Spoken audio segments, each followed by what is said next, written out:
My name is Miss Sarah, and today's story time is going to be about birds. And that is because we are going to be celebrating next week the Great Backyard Bird Count, which is a global event where scientists learn about birds by collecting data about them online. So if you want to help out by collecting data about the birds that you see in your backyard, you can go to birdcount.org to participate.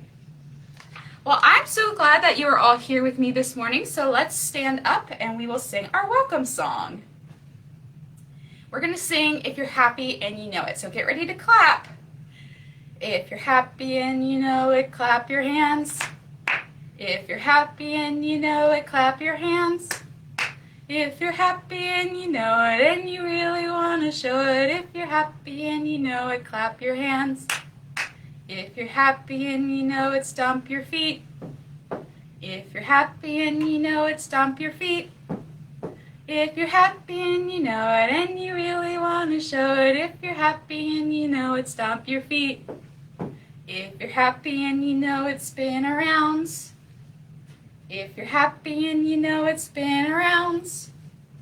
If you're happy and you know it and you really want to show it, if you're happy and you know it, spin around. If you're happy and you know it, sit right down. If you're happy and you know it, sit right down. If you're happy and you know it and you really want to show it, if you're happy and you know it, sit right down. Great job, everybody. All right, we're going to read our first book of the day, and it is called My Busy Green Garden, which was written by Terry Pierce.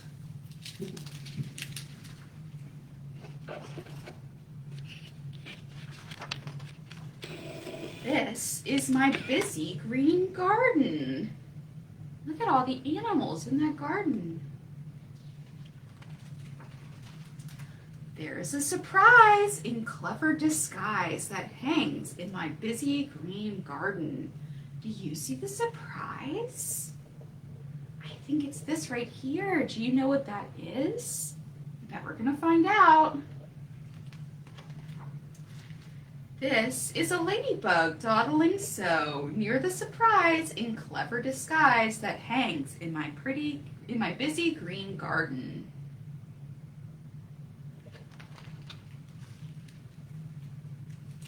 This is a honeybee buzzing below, the red-spotted ladybug dawdling so near the surprise in clever disguise that hangs in my busy green garden. Do you see the bee?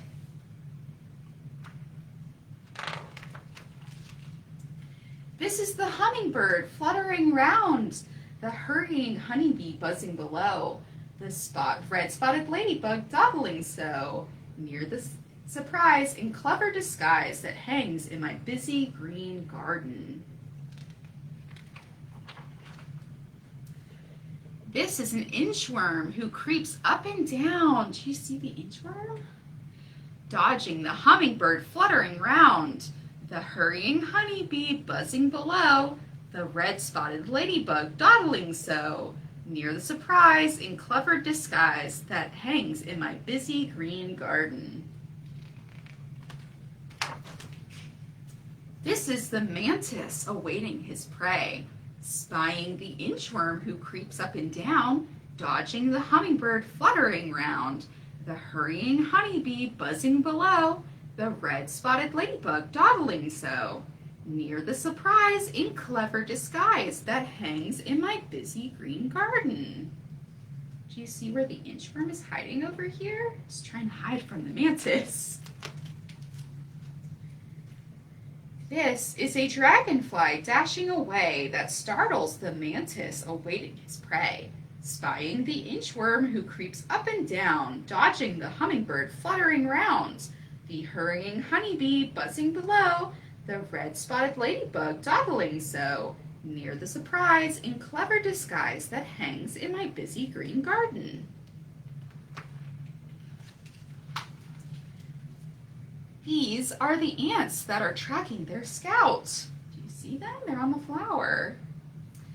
Ignoring the dragonfly dashing away that startles the mantis awaiting his prey, spying the inchworm who creeps up and down, dodging the hummingbird fluttering round, the hurrying honeybee buzzing below, the red-spotted ladybug dawdling so, near the surprise in clever disguise that hangs in my busy green garden.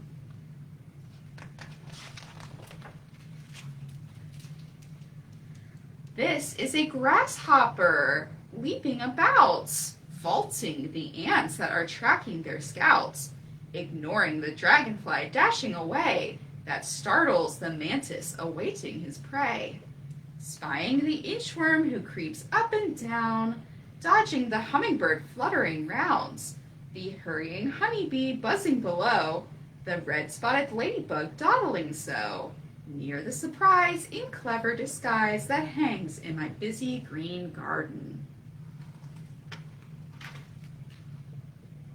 This is a chickadee, hungry and quick. He chases the grasshopper bounding about, that scatters the ants that were tracking their scouts, that flee from the dragonfly dashing away, that muddles the mantis awaiting his prey, that jiggles the inchworm who creeps up and down, that flusters the hummingbird fluttering round, that angers the honeybee buzzing below, that launches the ladybug dawdling so, that bumps the surprise in clever disguise,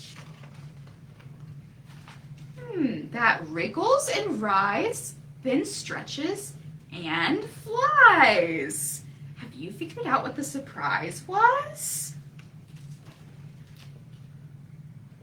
Yeah, that's right. It was a cocoon, and inside there was a butterfly who is going to fly away from my busy green garden.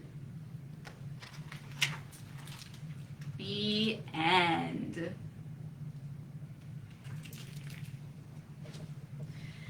All right, everybody, let's all stand up together and we will sing a song about some birds.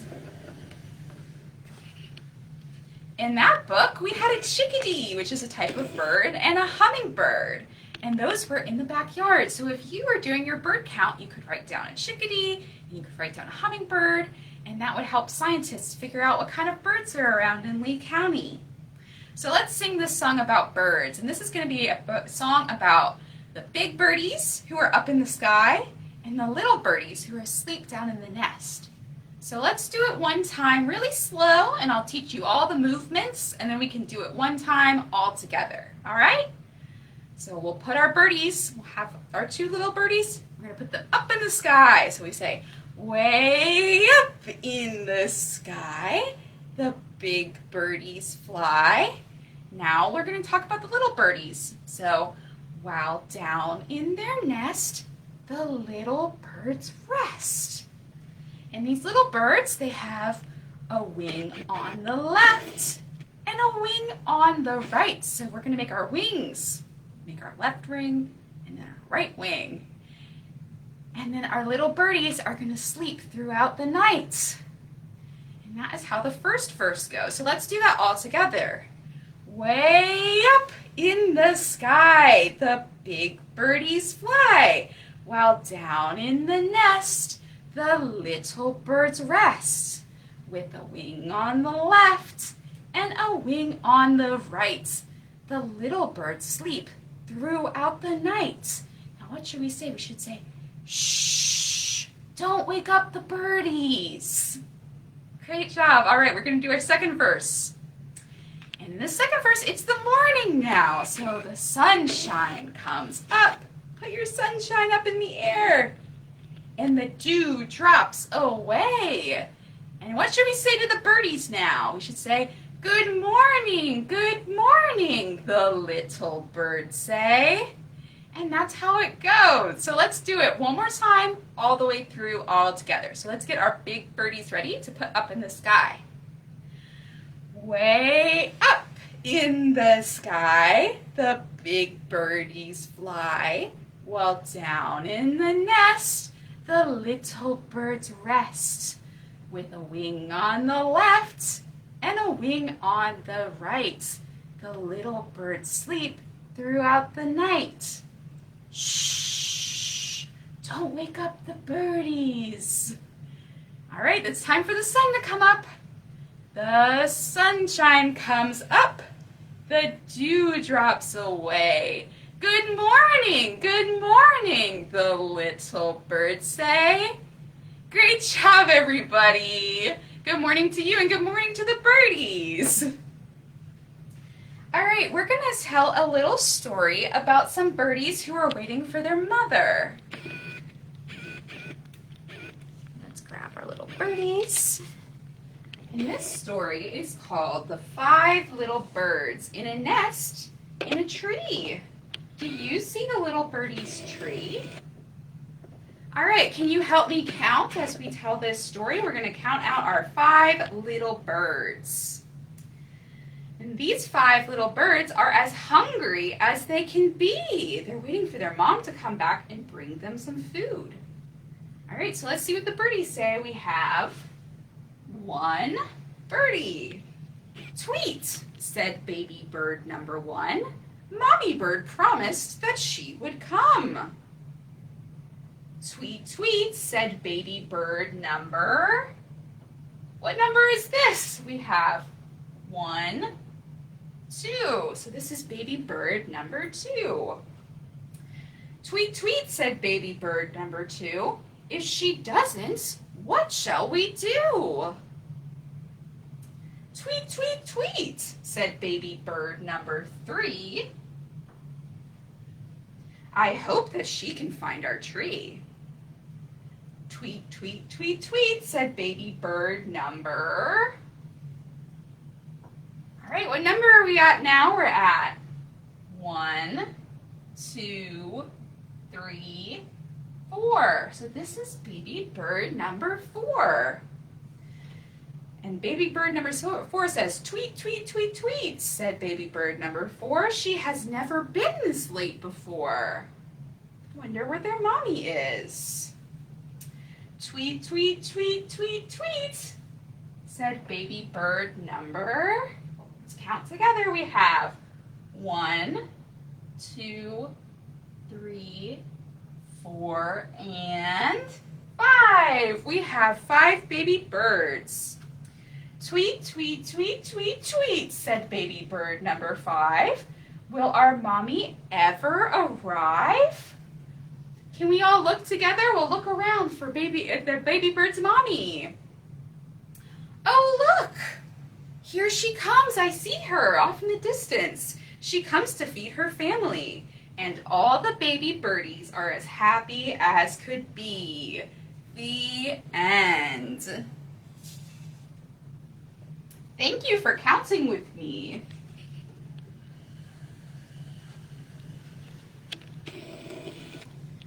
Okay. We're going to read our next book. And speaking of mommy birds, this book is called A Mother for Coco. And it is by Keiko Kasza.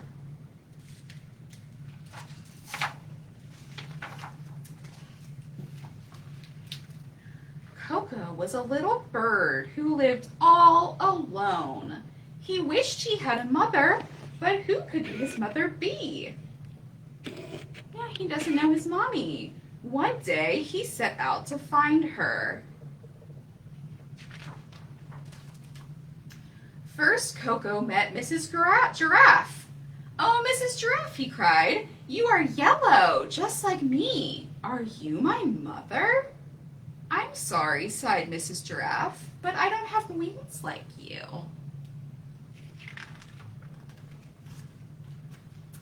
Next, Coco met Mrs. Penguin. Oh, Mrs. Penguin, he cried, you have wings just like me. Are you my mother? I'm sorry, sighed Mrs. Penguin, but I don't have big round cheeks like you do. Then Coco met Mrs. Walrus. Oh, Mrs. Walrus, he cried, you have big round cheeks, just like me. Are you my mother? Now look, grumped Mrs. Walrus, I don't have striped feet like you, so don't bother me. It's a very grumpy walrus. But no matter where Coco searched, he couldn't find a mother who looked just like him. How do you think Coco feels? He seems kind of sad. When Coco saw Mrs. Bear picking apples, he knew she couldn't be his mother. Mrs. Bear didn't look like him at all. Coco was so sad he started to cry. "Mommy, Mommy, I need a mommy." Mrs. Bear came running to see what was the matter. As she listened to Coco's stories, she sighed, "Oh dear, if you had a mommy, what would she do?"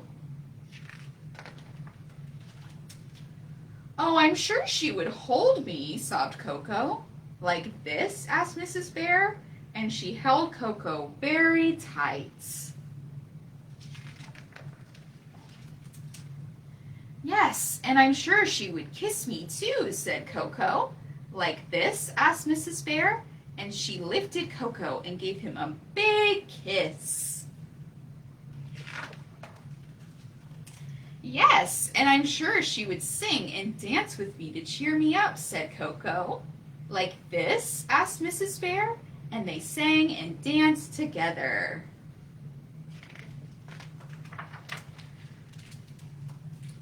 When they stopped to rest, Mrs. Bear turned to Coco and said, "Coco, maybe I could be your mother." "You?" Coco cried.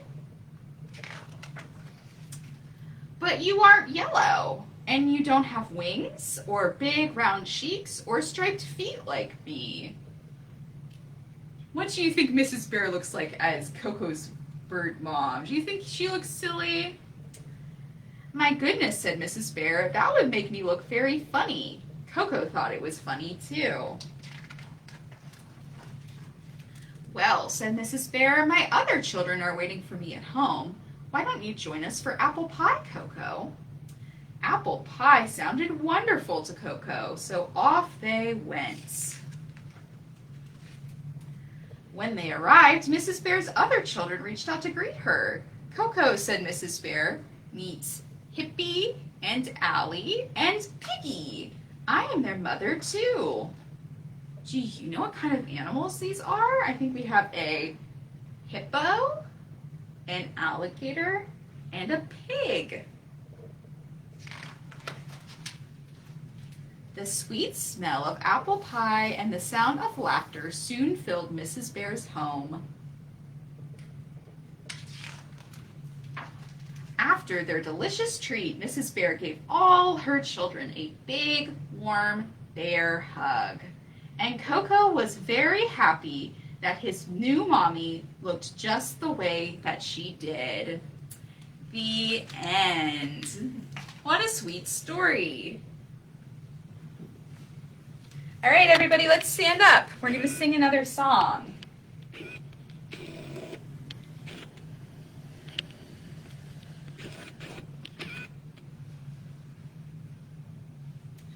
And this song isn't about birds, but it's a lot of fun. So we're going to take our hands and we're going to open them and then we're going to shut them. All right, so can we sing along? And we're going to give other instructions, so follow along with those too. You go, open, shut them, open, shut them, give a little clap, clap, clap. Open, shut them, open, shut them, lay them in your lap, lap, lap. And then we're going to creep our hands up. So we go, creep them, creep them, creep them, creep them, right up to your chin, chin, chin. Now open up your little mouth. Ah! But do not let them in. All right, let's do it one more time. Open, shut them, open, shut them, give a little clap, clap, clap. Open, shut them, open, shut them, lay them in your lap, lap, lap. Then creep them, creep them, creep them, creep them, right up to your chin, chin, chin. Now open up your little mouth. Ah! But do not let them in. Great job, everybody! Alright, before we head off of story time today, I want to tell you a little bit more about our theme today. So like I said, we're doing birds because we are participating in the library in the Great Backyard Bird Count, where we're helping scientists learn more about birds. And helping scientists learn more is something that we're doing a lot at the library because we are participating in citizen science. So some of you might know, but if not, citizen science is a way for everybody of every age and every experience level to get involved with science by helping out real scientists answer questions in our local community. So this is one way to get involved with citizen science, but another way is to come check out a citizen science kit at the library. So we have a bunch of these kits, and there are 3 different experiments, and by using these, you'll be able to do a really fun science experiment. So I checked out to bring with me today, and this is one of our observing pollinator kits. And a pollinator is any type of animal that helps pollinate the flowers, so spreading pollen from one flower to another. And the most famous kind of pollinator is a bee. So you might see honeybees go from one flower to another, and that's how they make their honey, is by collecting that pollen and taking it back to the hive. But something you might not know is that birds are also pollinators. So hummingbirds are pollinators, and so are other types of birds. So if you wanted to learn more about birds, you could check out this kit and use some of the really fun materials in here to learn more about birds. So let me pull out a few for you. So we could take out our little field guides. We have this field guide on identifying different types of birds. So if you were to see a bird outside in your backyard, you could look at it and you could say, this one has a lot of blue on its wings. So let me go to the blue section of the book. And then you could see if it looks like a blue jay or maybe a little blue heron. And we also have this little folding guide that has more birds that are common in North Carolina. So lots of different types of birds. And there's also lots of other fun things in here. We have some seeds so that you can plant your own flowers for the birds and other pollinators to come check out. We have a magnifying glass in here so that you can look at them really up close. And a stopwatch, you can time how many different pollinators come by a certain flower in a certain amount of time. We even have some coloring sheets in there. So these are a lot of fun for people of all ages, so I really encourage you to come by the library and check one out. And that is all that we have for today. I thank you so much for watching, and let's stand up and we will sing our goodbye song. So get your hands ready to wave goodbye. We wave and sing goodbye. We wave and sing goodbye. With our friends it's story time. We wave and sing goodbye. We clap and sing goodbye. We clap and sing goodbye. With our friends it's story time. We clap and sing goodbye. We stomp and say goodbye. We stomp and say goodbye. With our friends it's story time. We stomp and say goodbye. And last up, we're going to smile and say goodbye. We smile and say goodbye. We smile and say goodbye. With our friends it's story time. We smile and say goodbye. Goodbye, everybody.